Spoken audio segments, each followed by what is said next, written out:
What's going on, everyone? It's Michael here. This video is going to be a little more serious. We're gonna talk about what it actually means to invest in Pokemon cards, not collect, to actually invest. And we're getting so serious about this that I've actually go ahead and went on Google and defined what it means to invest. And I'm going to give you a quoted definition: to expend money with the expectation of achieving a profit or material result by putting it into financial plans, shares, or property, or by using it to develop a commercial venture. So obviously a few of those didn't matter to us. But that is the definition.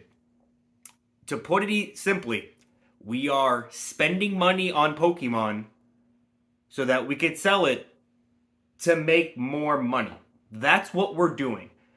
Again, this is investing, not the collecting side.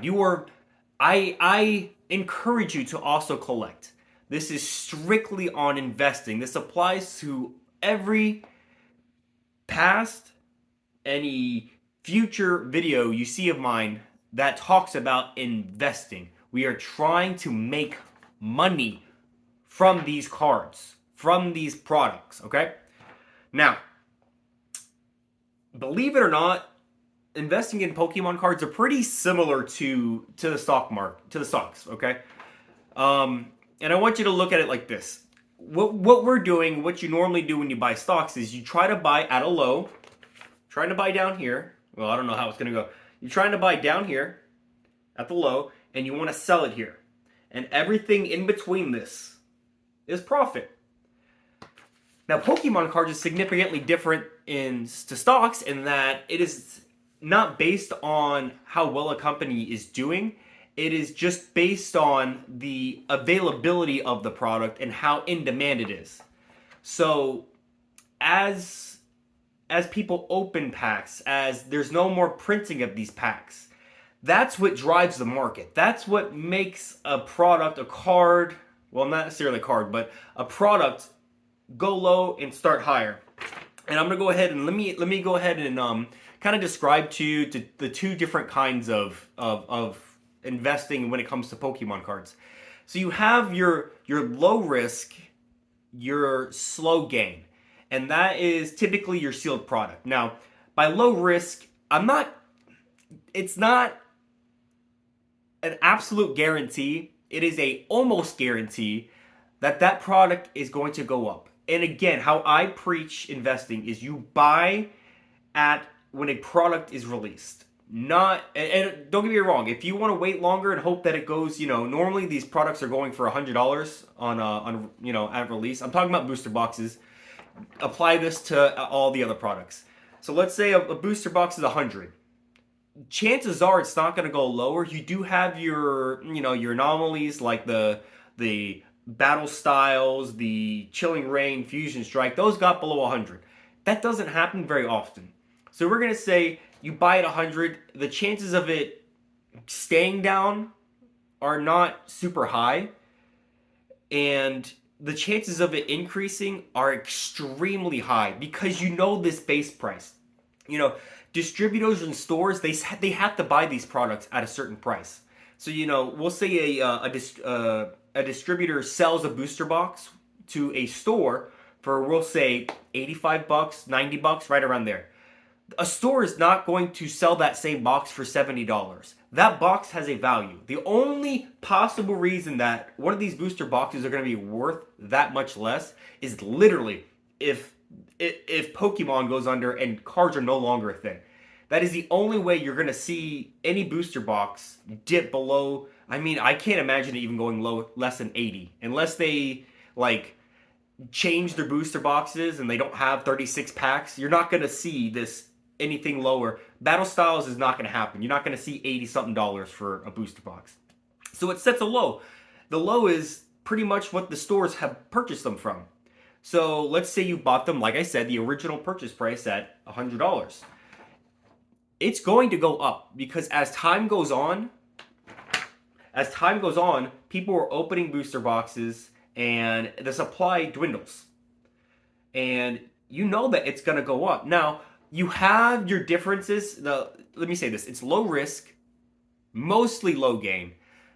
You know, your battle styles, fusion strike, those are all low game, and even like they're still fairly new, but you know your Vivid Voltage, Darkness Ablaze, you know, even the original Sword and Shield base set and Rebel Clash, those are actually pretty consistent. Now you have your anomalies like your Evolving Skies that are 340 now. I think it's going 330, 340. So let's say you're wrong. You're probably wrong in the right direction. And that's the low risk, is that you're not going to go lower. And normally it does go slow, but it has the opportunity to still make you a lot of money. I mean, okay, so that's that. Low risk, usually low increase. And then we have a more risk, but it's a much more volatile market. And that is the singles market, realistically. And that's because more supply actually comes to the market as more packs are being opened. Now, that doesn't necessarily mean the price goes down, because as people buy them, if it's that high in demand, the price is going to go up even though inventory goes up. So that's what makes singles cards, you know, and a lot of time it has to do with maybe this Pokemon is more what you call it, more in demand. Like maybe there's a new Pokemon that people love, they start buying that. Maybe it's, you know, a recession and people are trying to sell their cards and they just keep undercutting. I have an example of a Charizard card that I'll put up there for you. I mean, it's all over the place. And if you buy low and sell high, that's awesome. And you can do that fairly quickly with singles. You know, you have that opportunity to buy low and then all of a sudden, you know, a month or two later, sell it for a good profit. That's a lot of work. That's a lot of risk. So, but again, it's all depending on the person. But those are your two different categories when it comes to investing in Pokemon cards. Now, how I look at this investing part is it's the traditional stocks, we'll say. Traditionally, you get, on average, not guaranteed each year, on average, about 7% each year. Now, when you compound that year over year, you get double your money in 10 years. That's what 7% compounded year over year will net you. So we'll say that $100 booster box that we talked about, over 10 years, that booster box in a traditional stock will theoretically be traditionally worth about $200. It'll make you double your money.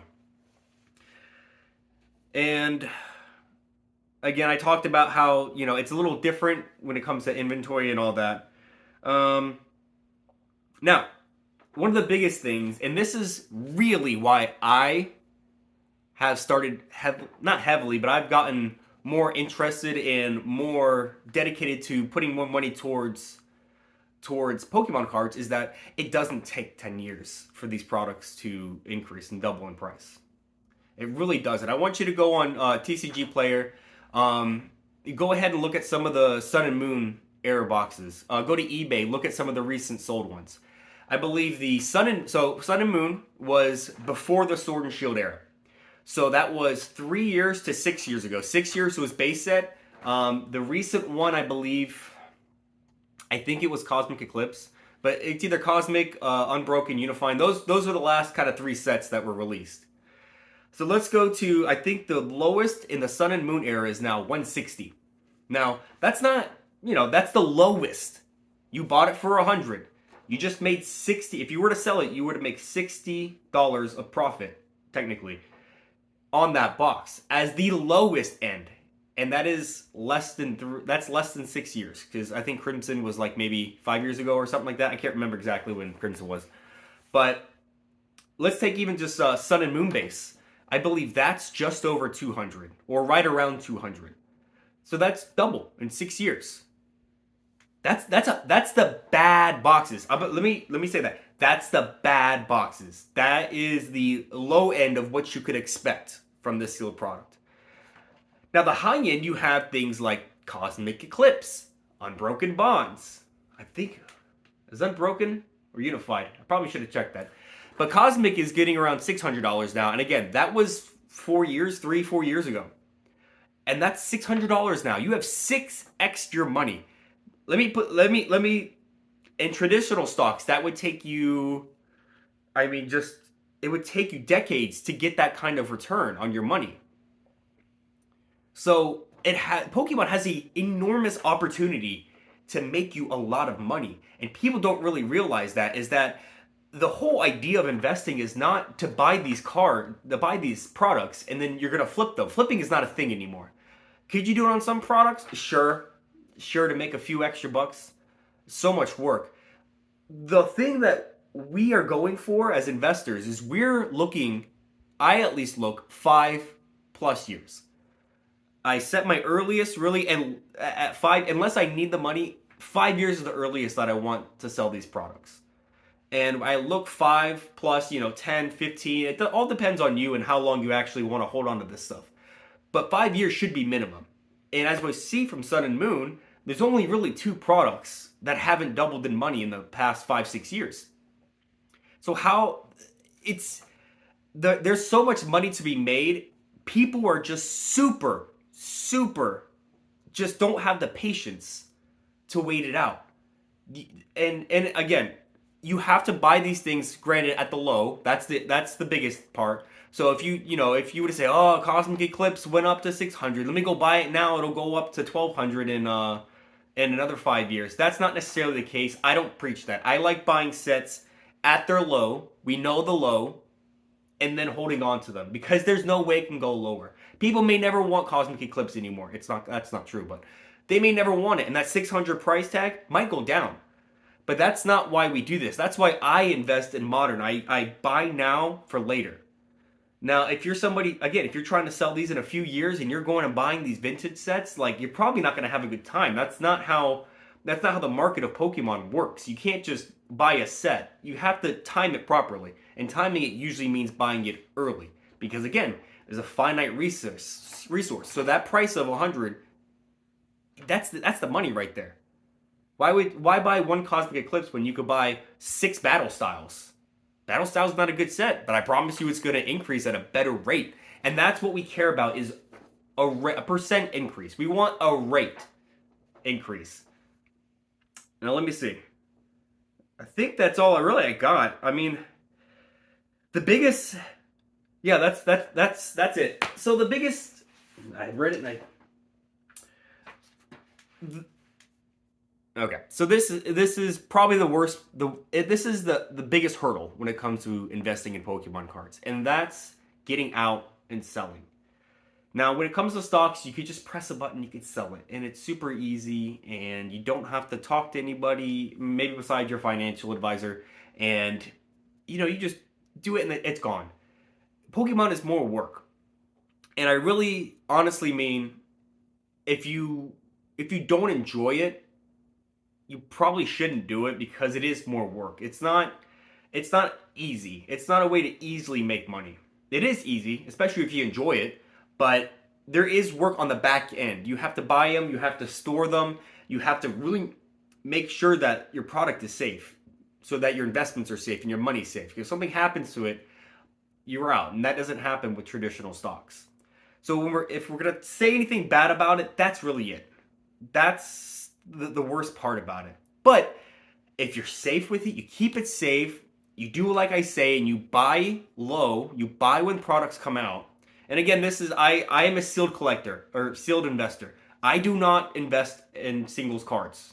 When I say singles, I invest in sealed product. I don't invest in singles because of how volatile it is. And I like low risk.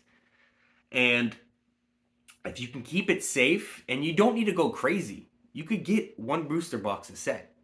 $100 each set, and that's usually what? 4 times a year? 4 booster boxes a year. If you want to just dabble in it, you don't have to go hot and heavy. You don't have to alpha investment it and go buy pallets of this stuff, have warehouses full of these booster boxes. You don't have to do that. You can buy one case. You can buy one booster box. It's all up to you. That's the beauty, is that you don't have to throw all your money at this stuff. It is meant to be a little fun, and you don't need to go overboard with it. It shouldn't be your main investment. I have more money invested in traditional stocks than I do in Pokemon. You do what you want to do. If you want to go hot and heavy, go hot and heavy. It's all what you want. But I want to go ahead and make this video. And I should have said this well before the video even started. I am not a financial professional. This is not professional advice. I'm not telling you to do this. This is all my advice. Let me get that disclaimer out of the way. But that's why I do it. I think that there's so much money to be made, and a big example was some of those, again, Unbroken Bonds, Unified Minds, Cosmic. We're seeing Evolving Skies. Brilliant has staggered, but is going in that direction. There is so much money that you can make fairly quickly if you just put the time in. You wait. You do it smart. Don't go buy these products at high prices. So that's all I got for you. If you enjoyed this, if you found this helpful, I swear if I see people in the comments talking about how stupid I am and how they don't understand the actual investment, I'm going to lose my mind.